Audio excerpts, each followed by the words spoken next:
Agriculture, जिसको हम हिंदी में कृषि कहते हैं, इस एग्रीकल्चर का वास्तव में मीनिंग क्या होता है, और अगर हमें समझना है कि एग्रीकल्चर सब्जेक्ट के अंदर हमें कौन कौन से सब्जेक्ट पढ़ना पड़ेंगे, किन किन विषयों के बारे में जानकारी प्राप्त करना है, तो हम आज पहले पढ़ेंगे कि एग्रीकल्चर शब्द आया कहाँ से। एग्रीकल्चर जो शब्द है ये वास्तव में एक लैटिन भाषा का शब्द है, it is a Latin word, और लैटिन भाषा में जो एग्रीकल्चर है वो एगर प्लस कल्चर से उत्पन्न हुआ है।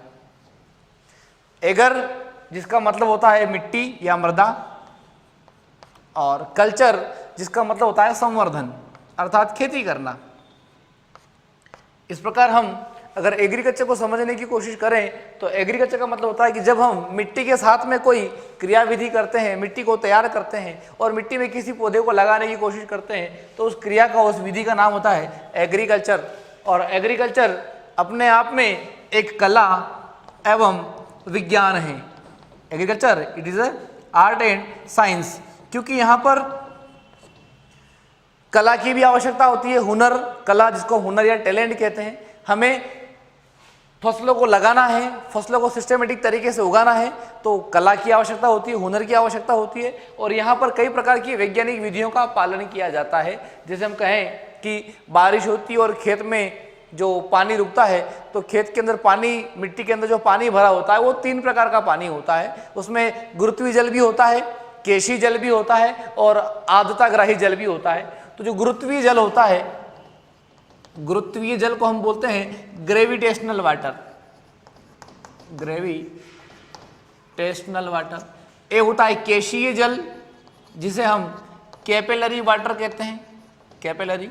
और एक होता है आर्द्रताग्राही जल जिसे हम हाइग्रोस्कोपिक वाटर कहते हैं। अब यहाँ पर विज्ञान का मतलब ये कि जो 3 प्रकार का पानी मिट्टी में भरा होता है, इसमें गुरुत्वीय जल वह जल जो गुरुत्वाकर्षण बल के कारण हमेशा नीचे की ओर गति करता है, तो यहाँ ग्रेविटी का जो रूल्स है वो लागू होता है, और पानी गुरुत्वाकर्षण के कारण हमेशा नीचे की ओर गति करता है। केशी जल, यहाँ पर केशिकत्व, कैपिलरी फोर्स लगता है, और एक केशी बल जो होता है इसका जो मान है वो गुरुत्वाकर्षण का जो मान होता है उससे ज़्यादा होता है। इस वजह से केशी जल गुरुत्वाकर्षण के विपरीत मिट्टी में रुका रहता है, और ये जल एकमात्र ऐसा जल होता है जो कि पौधों को प्राप्त होता है।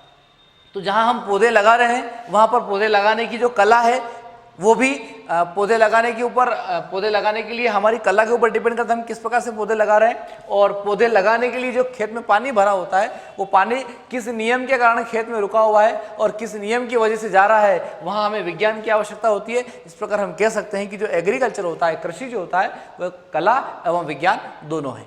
हॉर्टिकल्चर जिसे उद्यान शास्त्र कहा जाता है, और हॉर्टिकल्चर के अंदर हम किन किन चीज़ों का अध्ययन करते हैं उसके ऊपर अगर फोकस किया जाए तो हॉर्टिकल्चर हिंदी में उद्यान शास्त्र कहलाता है। और इस हॉर्टिकल्चर के अंदर हम फल, फूल, सब्जियां, शोभायमान पौधे, अलंकृत बागवानी, इनका अध्ययन करते हैं। तो हॉर्टिकल्चर एक ऐसा सब्जेक्ट है जिसके अंतर्गत फल, सब्जियां, पुष्प, शोभायमान पौधे के अलावा अगर हम बात करें तो औषधीय पौधों की खेती का अध्ययन भी किया जाता है। इस प्रकार से हॉर्टिकल्चर इन सब सब्जेक्ट को आपस में मिला करके बनाया गया एक सब्जेक्ट है। और इस हॉर्टिकल्चर के अंदर पौधों को लगाने के तरीके से लेकर उनकी वृद्धि के दौरान आने वाली परेशानियां, किस प्रकार की जलवायु में किस प्रकार के पौधे होंगे और कौन से पौधे की किस्म किस प्रकार की मिट्टी में पनपेगी, किस प्रकार की जलवायु में पनपेगी, उस प्रकार से हमें हर एक पौधे के बारे में विस्तृत जानकारी पौधे को लगाने से लेकर फल प्राप्त करने तक प्राप्त होती है। और इनमें हम अगर देखें तो कई प्रकार की कीट बीमारियां भी इन पौधों में लगते हैं। तो फलों के कीट बीमारियां अलग होते हैं, सब्जियों के कीट बीमारियां अलग होते हैं, पुष्प के भी अलग होते हैं। तो हर एक प्रकार के पौधों के लिए अलग अलग प्रकार के कीड़े मकोड़े उनका नियंत्रण कैसे करेंगे, उनके नुकसान करने का तरीका क्या है, नेचर ऑफ डैमेज क्या है उनका। फिर इन पौधों में अलग अलग प्रकार की किस्में आजकल मार्केट में आ गई है, तो कौन सी मिट्टी पे कौन सी किस्में लगाना चाहिए। तो ये जो पूरा सिस्टमेटिक स्टडी है, विस्तृत रूप से अगर हम अध्ययन करेंगे हॉर्टिकल्चर में, तो इन सारे सब्जेक्ट का हमें अध्ययन करना पड़ेगा।